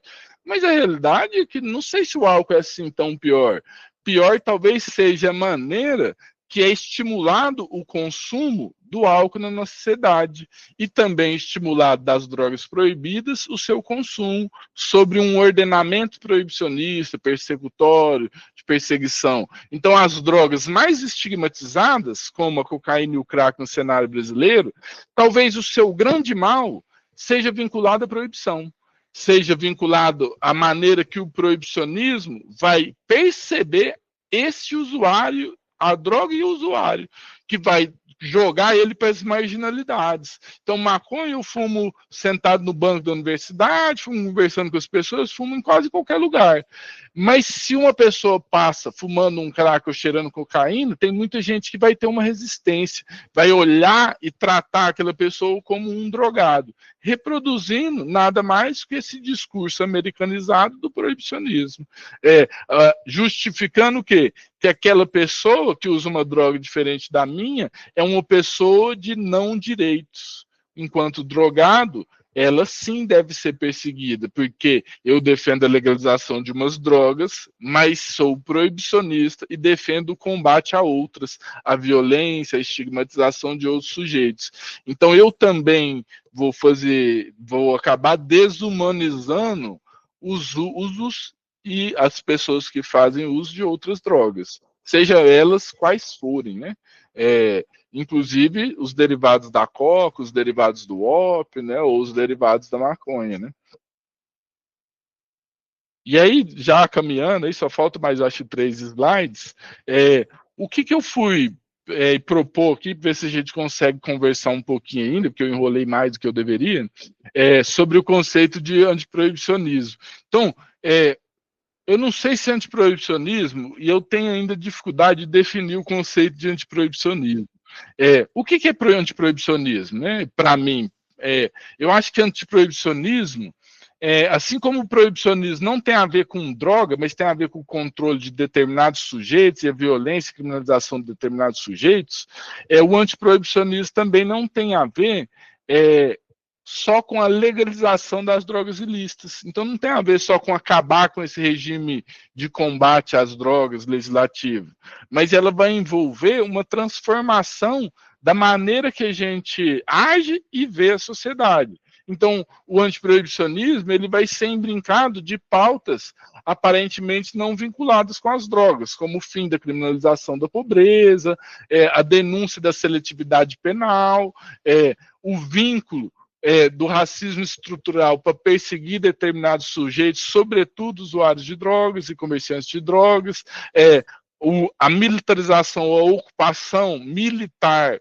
nos espaços, nos territórios subalternizados com a polícia, a patologização, ou seja, transformar determinados hábitos enquanto vícios, enquanto doenças, então transformar prática cultural, uso, que na época moderna a galera era até estimulado como alimento droga, a gente passa a perceber ou como um doente ou desumanizando, parte do nosso papel antiproibicionista combater essa patologização.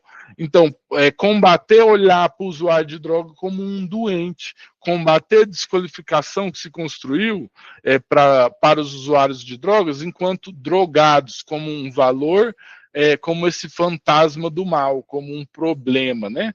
E também na luta antiproibicionista, desculpa, né? O combate ao monopólio médico sobre o cuidado, sobre a fala sobre drogas, que não são os médicos os grandes detentores dos saberes. As drogas, elas são plantas, principalmente, inclusive as sintéticas, mas os seus usos, elas são subjetivas e, especificamente das drogas orgânicas, elas são ancestrais. Elas existem há muito tempo e a maneira que as pessoas ritualizavam o uso dessas drogas antes da época moderna não era consumista, e que é um efeito da sociedade de consumo justamente esse uso exacerbado de drogas. Inclusive nós, maconheiros, eu acho que a gente também sofre desse efeito do consumismo, dessa sociedade de consumo, de consumir para existir, de consumir para ser. Então, nós não compramos McDonald's, não vai no shopping, não compra roupa, não compra 1 milhão de tênis, não fica gastando loucura, mas nós compramos muita maconha, fumamos muita maconha, é muito consumista com a maconha, né? Que até se perde um pouco, e eu, pelo menos, passo a olhar para o meu uso e problematizar ele também, né? Mas, essencialmente, o antiproibicionismo é o ataque, né? Ou melhor, o combate à moralização do corpo e dos prazeres. Por isso uma luta antiproibicionista, a legalização do aborto, o direito do corpo à mulher, o direito da pessoa trans, porque a moralização do corpo e das identidades a partir do corpo é parte do proibicionismo e é um papel nosso como antiproibicionista não se restringir só à defesa da legalização das drogas, mas perceber que o proibicionismo desumaniza corpos, desumaniza identidades, e que então transforma em nosso papel enquanto antiproibicionista extrapolar só falar de droga, mas defender os direitos subjetivos da diversidade de pessoas da sociedade, né? E aí esse último slide, que é um pouco sobre o acesso à maconha medicinal. A ideia era para a gente conversar um pouquinho, mas eu acabei enrolando demais aqui na apresentação. O que é maconha medicinal, né? Até quando eu coloquei no texto da aula, me chamaram, depois fui chamado a atenção na minha reunião de articulação pelo Jair, né, da FACT, que medicinal é um termo muito restritivo, né, da biomédica, do poder médico. Então, que a expressão seja maconha terapêutica, dos usos terapêuticos, né, que extrapola essa ideia de drogas só como panaceia de tratamento para enfermidades, né, mas também com qualquer uso difuso, interesse difuso do bem-estar, né. Então, talvez a expressão terapêutica seja melhor. Mas eu trouxe especificamente maconha medicinal ou cannabis medicinal, e muito por conta desse preconceito que carrega essas duas expressões. E a defesa que passei a fazer mais nesse ano, da gente utilizar mais a palavra maconha. E muito porque cannabis e maconha são, de certa maneira, a mesma coisa. Mas cannabis, os seus usos no Brasil, elas tinham como papel essencial abrir portas para o debate dentro desse proibicionismo, permitindo que debater sobre o uso terapêutico da maconha, utilizando a expressão cannabis, não nos transformasse como imbecis dentro do proibicionismo, né? Que a gente se desvinculasse do questionamento ao proibicionismo, porque reivindicamos o uso medicinal, né? O uso terapêutico da maconha. Então, desvinculando uma coisa da outra, né? Então, a cannabis, e usar essa expressão permitiu a gente abrir portas, né? Ocupar vários territórios. Mas que no Brasil a gente tem um movimento social que debate isso, que é a Marcha da Maconha. E esse movimento social escolheu um nome político, derivado das lutas políticas, derivado da realidade, da perseguição de quem sofre essa criminalização. O nome foi maconha, e que talvez a gente precisa não deixar de usar a expressão cannabis, mas perceber que essa expressão ela tem sido utilizada justamente dentro dessa lógica do paradigma dos proibicionistas, de mudar a maconha dentro dessa lógica de hierarquização e mudar ela de substância proibida para uma substância de uso médico. O que vai restringir, inclusive que a gente estava conversando antes aí com o Jean, né, a restrição ao controle da ciência médica, exclusivamente a regulamentação, as receitas e a possibilidade de dar o direito de quem pode fazer o uso dessa droga e quem não, né, a partir da medicina. E aí, essas imagens que eu trouxe, elas são representativas, né, dessa intenção, né. Se o Henrique Carneiro ele vai falar que na contemporaneidade, né, as drogas são um emblema da saúde e um fantasma do mal, a maconha e a cannabis são representativas disso, né? A cannabis, ela é esse emblema da saúde, né? A droga vista como uma coisa boa, como uma droga que salva vidas, como um símbolo de saúde, de cuidado e até de inovação política, de libertação intelectual, de liberdade da mente, né? Mas isso nos bairros nobres, né? Nos espaços da elite, porque essa mesma planta também vai ser o fantasma do mal, vai ser a droga ruim, a perseguida, né? Vai ser a maconha do traficante. Então, a mesma planta que salva vida vai ser também uma que destrói vida nessa mesma sociedade, né? E vai ser um símbolo do crime, do risco e da suspeição que autoriza o controle social proibicionista na gestão da vida, ou seja, né, o direito de quem pode viver e quem deve ser encarcerado, né, o direito de matar alguns. Então, a mesma planta destrói as vidas das pessoas, né? Então, por que eu decidi concluir dessa forma? Justamente para trazer uma provocação aos nossos debates dentro do ITC e aos debates sobre a maconha medicinal.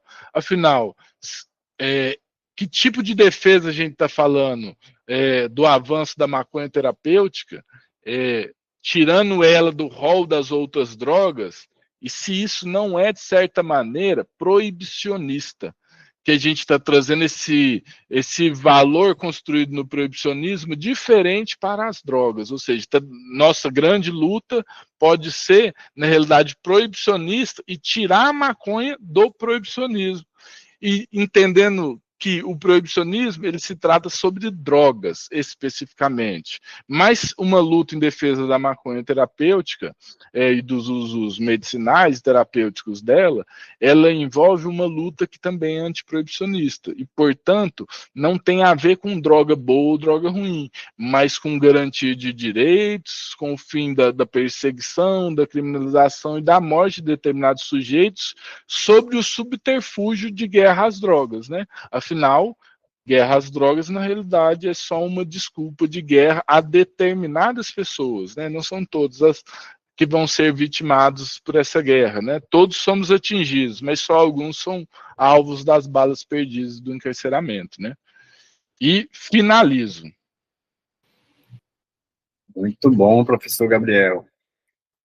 Parabéns. Espero que vocês tenham gostado e acho que ficou aquém um pouco de algumas coisas, mas eu acho que foi legal. Queria até ouvir vocês aí, o que vocês acham, né? Mas eu espero que possa ter contribuído um pouco, principalmente com esse final de entender a gênese do proibicionismo e dessa maneira que as drogas são como emblema da saúde, essa dualidade, né? E esses paradigmas do proibicionismo, principalmente essa ideia do consumidor e do inocente usuário, né? Que a gente precisa se colocar enquanto usuários dentro da nossa responsabilidade também em defesa do fim da guerra, né? Maravilhoso. Pessoal, quem tiver perguntas, vamos tentar ser objetivos, que a gente tem até às 11 horas, né? Podemos estender um pouquinho, caso tenham muitas perguntas. Tem 3 pessoas que levantaram a mão. Inicialmente o Adilson. Por favor, Adilson. Oi, ó, já levantei a mão porque eu já vi que estava próximo do tempo, né, das 11 horas. E primeiro quero bom dia para todas, para todos e todos. Sou Adilson, estou falando aqui de São Paulo, zona leste da capital. Eu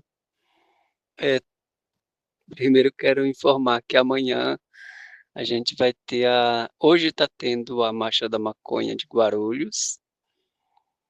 Amanhã a gente vai ter aqui da Zona Leste, vai ser um ato parado. Acho que todo mundo já viu no Face, no Instagram, porque assim não teve muita mobilização das pessoas querer estar ajudando na construção. A gente vai fazer um ato na praça, tá? Na Praça Brasil, mesmo lugar que se concentra todo ano, tá? Aí tá no Instagram, eu sei que vai algumas pessoas da central até da articulação que sempre vai também nas marchas da periferia. Eu vou escrever algumas coisas aí no chat também. Primeiro, parabéns, Gabriel, bem extensa, né, tua apresentação, mas com muitas informações ótimas. Aí, eu não vi o Pito do Pango, né, que é a primeira na legislação. Pode ser que eu não ouvi, eu estava distraído aqui, mas é um ponto importante colocar na apresentação ali, nesse quadro de legislação. Outro ponto é sobre o México, né? Quando começou a perseguição da maconha, marihuana, né? Que eles falam, porque lá o preconceito também começou lá. Não sei se vocês adotam também essa parte aí, né? Esses pontos, onde a maconha também começa a ser criminalizada. E onde, né? Em um país que os Estados Unidos explorou né, o máximo, né, e, e depois eles perseguem, né, perseguem porque estão procurando meio de sobrevivência. Não sei, se tiver aí não precisa, não, nem acrescenta, né, e da Guerra do Ópio eu gosto muito de história também, e eu gosto muito da ascendência na história, né, de pegar o começo, apesar do começo da nossa existência até hoje não está definida, né? Ainda tem muita história ainda que não foi desvelada da existência da humanidade. E eu gosto muito de origem e da ascendência também, tá? Gostei muito da apresentação, muitas informações, parabéns, e de ter trazido essa questão da guerra às drogas, agora contra o narcotráfico dos Estados Unidos, um horror, né? Daquele Donald Trump, horroroso, que as pessoas estão elegendo no Brasil, no mundo todo hoje, né? Milionário. Assim, ele agora abriu um negócio que qualquer pessoa, como de mercado, pode investir como se fosse um investidor no mercado bélico, né? Nessa questão de venda de armas também. Aí você pode vender os seus ativos, o que você investiu, e lucrar, vira uma coisa de bolsa de valores. Esse negócio da indústria da guerra, tanto da guerra que está acontecendo na Ucrânia, essas que pode pipocar a qualquer momento pelo mundo inteiro, esse plano de indústria que ele fala de narcotraficante, né, querendo colocar todo mundo agora como terrorismo, né, tem tudo a ver com comércio também de armas e lucro também com a guerra, com os corpos, com as vidas, né? Ela tem nome. Um outro ponto aí que eu acho que é bom acrescentar que é atual é no Brasil. O que está acontecendo agora sobre as drogas? As câmaras municipais, Assembleia Legislativa, Senado Federal, Congresso Nacional, aprovando leis higienistas e passando por cima da Constituição Federal, transformando a Constituição Federal num queijo suíço, né? Eu acho que precisa também, se você quiser acrescentar nesse quadro de legislação que é bem atual no Brasil, tá? E a gente tem falado bastante naquele grupo lá de direitos humanos do Articulação Nacional da Maconha, né? E levantando lá as legislações do Brasil de vários tipos de proibição. A proibição de machar, proibição de usar, proibição de estar na rua, proibição de fumar um cigarro na rua ou usar qualquer outro tipo de substância. Outro aspecto dentro desse é a questão da sociedade brasileira estar elegendo extrema-direita disfarçadas de cristãos, né, que falam em nome de Deus também. Paro por aqui para outras pessoas aí também falar, mas muitas coisas a gente vai conversando aí ao longo toda essa participação, e parabéns ao Jean, né, ao pessoal que está coordenando. E assim, depois você compartilha os links do YouTube que tá já para divulgar, que eu ajudo a divulgar. E também até assisto também, tá? Muito obrigado.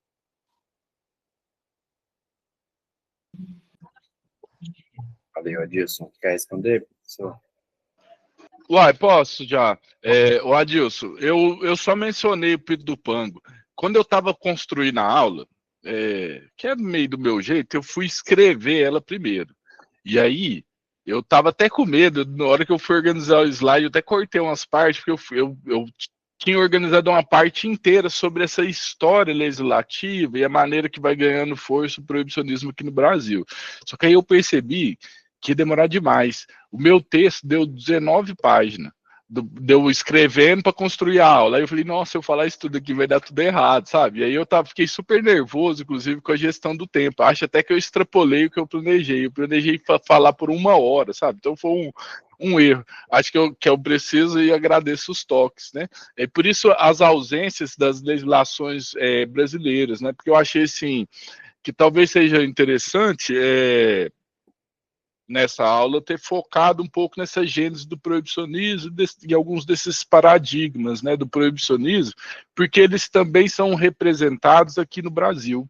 Então, o Pito do Pango, que é a criminalização da maconha em 1830 aqui no Brasil, igual a gente teve lá nos espaços da articulação, né, o Gustavo do Cannabis Monitor estava por lá, ele coloca, por exemplo, a criminalização da maconha num controle de comportamento, muito similar ao proibicionismo, então, como coerção num estilo de vida, né, mas que os requintes de aumentar as punições não partem do Brasil. Por exemplo, a criminalização era de 8 dias, o contexto ali do Pito do Pango era escravocrata, né, era 1830 ainda, então, por exemplo, não podia prender também o escravo, né, porque a lei que prendia era direcionada justamente ao negro e não ao comerciante, que era só multado, né, do Pito do Pango.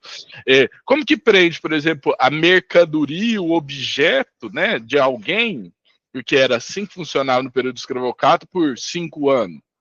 Tem que indenizar o dono, que provavelmente era parte das discussões na época. Então, o interesse de criminalizar o Pito do Pango, como o Gustavo lá atrás, é um interesse de tentar restringir aquele consumo para sair da visão do europeu ali, que tinha acabado de chegar no Brasil, né, da corte portuguesa. Então, para afastar os hábitos dos negros, do vínculo das pessoas brancas europeias que tinha acabado de chegar e fugindo do Napoleão Bonaparte, né, a corte portuguesa, que chega aqui no Brasil em 1808, eu creio, né? Então, acho que é um pouco disso, e que acho que é o que eu, se falasse mais do Brasil, trazia essa importância, assim, a gente segue tudo que vem dos Estados Unidos, e os Estados Unidos, por sua vez, ele produz a sua criminalização inicialmente no campo internacional e depois consolida ela no cenário nacional. Mas a maconha nos Estados Unidos é a única que se diferencia. Primeiro se consolida nacionalmente, depois vai se consolidar no cenário internacional. E aqui no Brasil, a gente já consolida a criminalização da maconha antes dos Estados Unidos, que é talvez esse vínculo da nossa história com a escravização do povo africano, da cultura africana aqui no Brasil, né, da cultura afro-brasileira.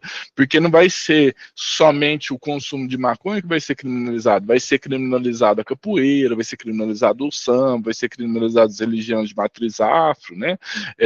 Então, se insere nesse campo de cultura do cultura afro-brasileira, e por isso ela vai ser criminalizada aqui, mas que ela vai ganhar força proibitiva, punitiva, à medida que os Estados Unidos consegue inserir isso no campo internacional e passa a vir para o Brasil, né? É quando a gente vai começar a ter o encarceramento em massa dessa conduta, né? E a criminalização de fato dessa conduta aqui no Brasil. Porque no período mesmo do Getúlio Vargas lá, quando isso é implementado, da primeira criminalização nacional da maconha, os dados, por exemplo, de encarceramento para esse uso era muito pequeno. Porque as pessoas acabavam sendo criminalizadas por outros aspectos, inclusive vagabundagem, estar bêbado na rua, né? Isso era uma das coisas que mais encarcerava as pessoas nesse período, não o uso de maconha, por exemplo, apesar de ter legislação, que é muito diferente de hoje em dia, né? Hoje em dia se consolidou essa criminalização, né? Muito bom. Agora, eu levantei a mão, mas, por favor, pessoal, quem mais quiser falar, daqui a pouco eu passo a palavra para a Leila. Gabriel, agradecer a você aí por essa aula incrível, né? Densa, mas assim, você não citou aí, né? Não colocou na sua aula, mas eu ouvi isso na sua fala, né? Sobre a proibição no Brasil. E quero trazer até uma reflexão, né? O famoso Batatinha, né? Ele falava na sua música, né? É proibido sonhar, né? Então me deixa o direito de sambar, né? Ou seja, a proibição, ela, no Brasil, realmente tem impactos bem profundos, né? E esse império dos Estados Unidos, que continua dentro de uma perspectiva geopolítica até hoje, né, querendo controlar, né, Venezuela, Colômbia, né, com essa falácia de que esse controle é por causa das drogas, né, e aí a gente vê todo esse processo acontecendo. Eu gostei muito, Gabriel, quando você traz a estigmatização das drogas ali, né, e traz as plantas, né, as drogas lícitas e ilícitas, né, e eu trago uma reflexão do Carl Hart, né, dentro desse processo, em que ele traz, né, a importância de enxergar isso por uma perspectiva de 4 pontos, né, que seria dose, né, via de administração, né, e aí ele chama de set setting, né, que seria o nosso estado mental, né, e o ambiente social e físico que a gente se encontra, né, e aí hoje ainda tem, mas esse modelo estruturado, né, proibicionista, faz com que hoje, por exemplo, lá nos Estados Unidos, as pessoas falam que hoje a droga é mais forte, a maconha é mais forte do que antes, né? Ainda com esse processo proibicionista, né? E o Carhart, ele traz essa perspectiva de que toda droga ela é importante, né?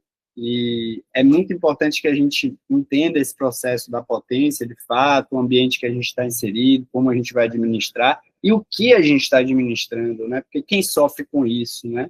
É a população de baixa renda, que não pode testar as suas drogas, não sabe o que de fato está utilizando, e muitos das overdoses acontecem por essas misturas, né? Então, acho bem importante a gente estar atento a isso, né?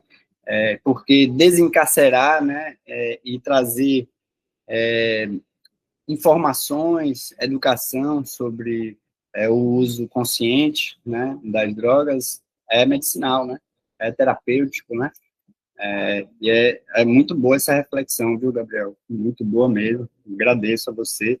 E eu queria saber, assim, como é que você acha, né, tendo toda essa consciência histórica do processo, como que você acha que vai caminhar, né, essa legalização aí? Você está otimista, né? Como que você vê esse processo, né? Porque a gente já teve uma descriminalização da maconha em si, né? Por mais que a gente lute por todas as drogas, mas como é que você vê esse processo? Ô, Jean, vamos fazer em bloco, aí eu falo tudo depois, pode ser? Porque Boa. aí permite a gente dialogar mais. Leila, Fala, Leila. Bom dia, professor. Estão me ouvindo, né? Então, eu ia fazer um pouco essa pergunta que o Jean fez, né? Mas eu queria falar que eu achei muito interessante e muito atual, professor, a sua fala. Eu, como uma nutricionista que estudo os alimentos, né, as plantas alimentícias, então, né, quando você coloca, né, a Revolução Industrial, o que causa, né, e como você colocou, que você vem contando essa história, é um pouco isso, né? O açúcar hoje é a maior droga, né? O café, então, assim, é muito... a gente e a história vem se repetindo, né? Em todos esses tempos, né? Então, achei muito legal, e é uma coisa, quando a Revolução Industrial, e você separa, né? Quando você coloca ali, eu achei muito interessante, porque você segmenta, né, o indivíduo, né? Ele não é como um escultor, você faz a mesa inteira, não. Você só prega o prego, né? Então, isso também é uma reflexão muito interessante, que aí vem desencadeando toda, né, essa atual, inclusive, com as mídias, com os estímulos que a gente tem, né? Com tudo que a gente está vivendo hoje, né? Então, assim, uma coisa também que eu queria só... assim, achei muito interessante também, quando você... essa reflexão, né? De nós consumistas. E aí a gente agora cria-se os drogas, os médicos, os farmacêuticos criam essa, né? A gente fala bonito, né? Nossa, vamos falar bonito, porque é cannabis, é não sei o quê, nananã. Então, isso também é algo que já vem sinalizando, né? Todo o que já a história já conta. Então, isso, e essa reflexão nossa também, eu achei isso, bateu muito assim, porque é um pouco isso, né? Eu que venho sempre trabalhando com as ervas medicinais, a planta. Qual que é a diferença da erva baleeira com, né, com a maconha, sabe, assim, no sentido de cura, de terapia, de medicinal, né? Porque, na realidade, é o controle, poder político capitalista que a gente vive hoje.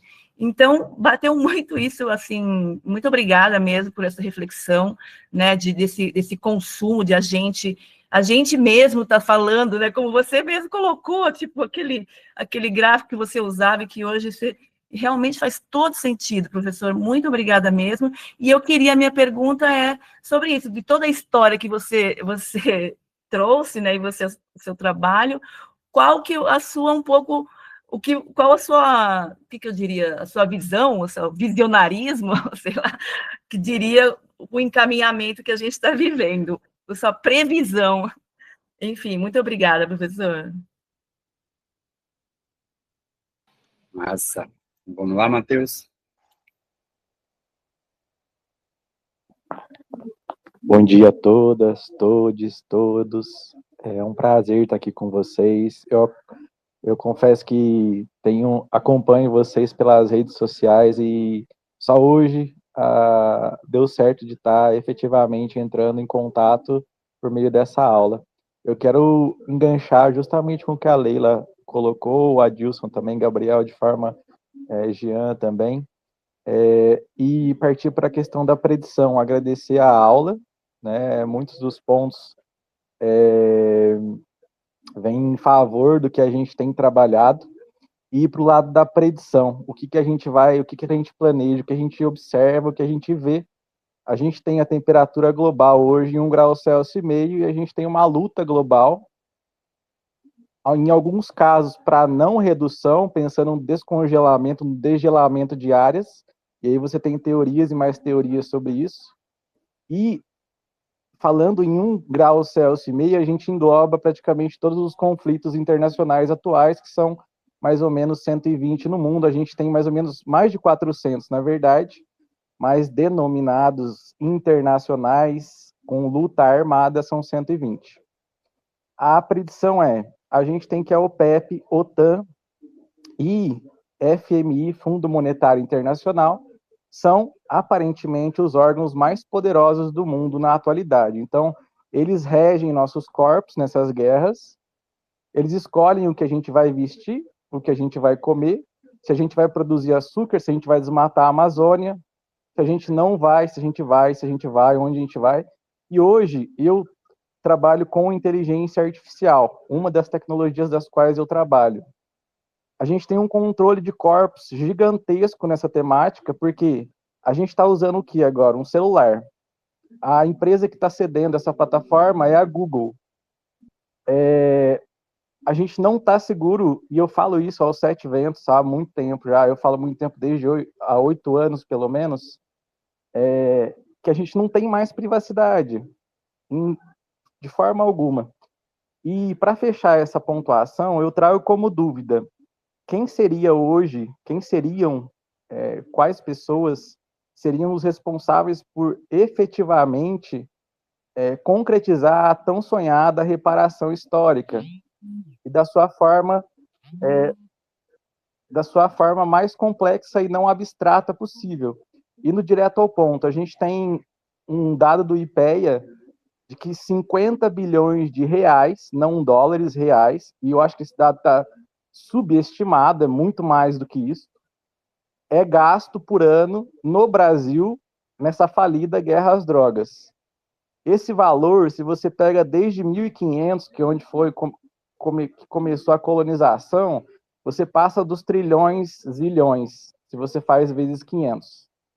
Então, seria esse o tamanho da dívida que o FMI, o então órgão mais poderoso do mundo, teria com a gente, Brasil, Mercosul, países colonizados?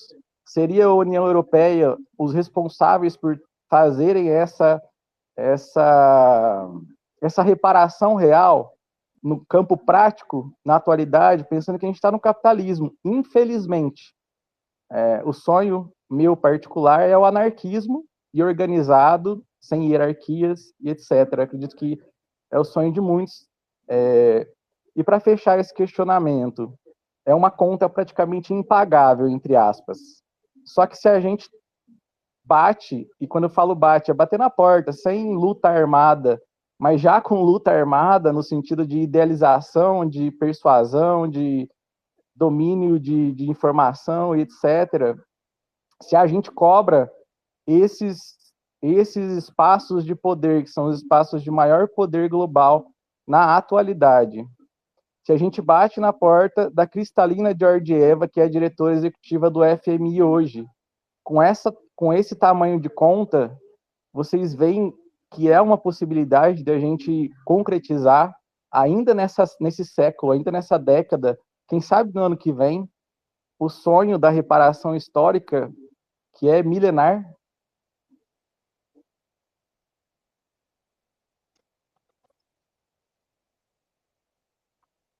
Acho que ele terminou, pode ir. Sim, então,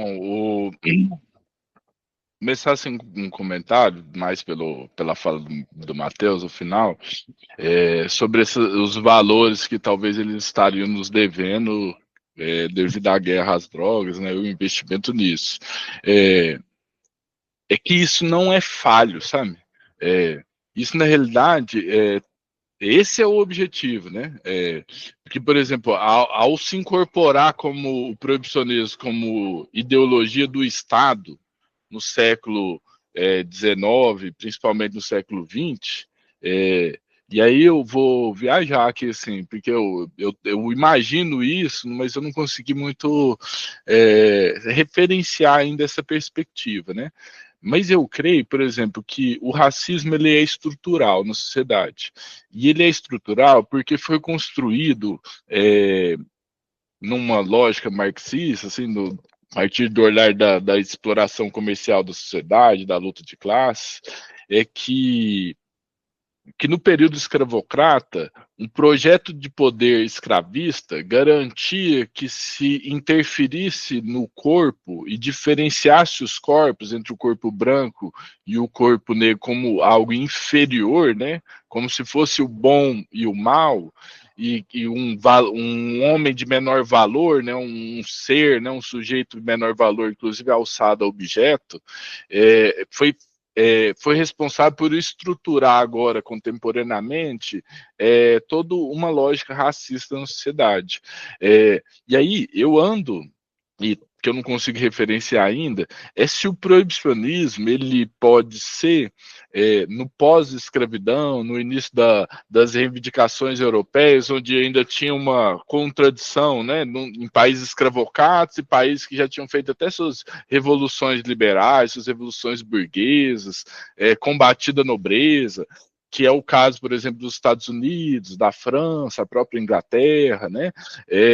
E que se afasta desse poder monárquico, mantendo ainda seus sistemas escravocratas nas colônias e tudo mais, e na construção estrutural ali do racismo, se depois do fim do racismo institucional, pelo menos, ou talvez da escravização das pessoas, porque o racismo permaneceu, né, é que a nova maneira de produção agora no assalariamento, na transformação do escravo em trabalhador, do negro em operário, se construiu uma nova lógica estruturante da sociedade, onde, através da lógica do combate às drogas, a perseguição e a objetivação e a desumanização de determinados sujeitos. Então, que dentro dessa perspectiva, o gasto com a guerra às drogas, o gasto com o proibicionismo é investimento, né? Então, eles estão investindo na manutenção da sociedade de classes. Então, para os privilegiados, para aqueles que são os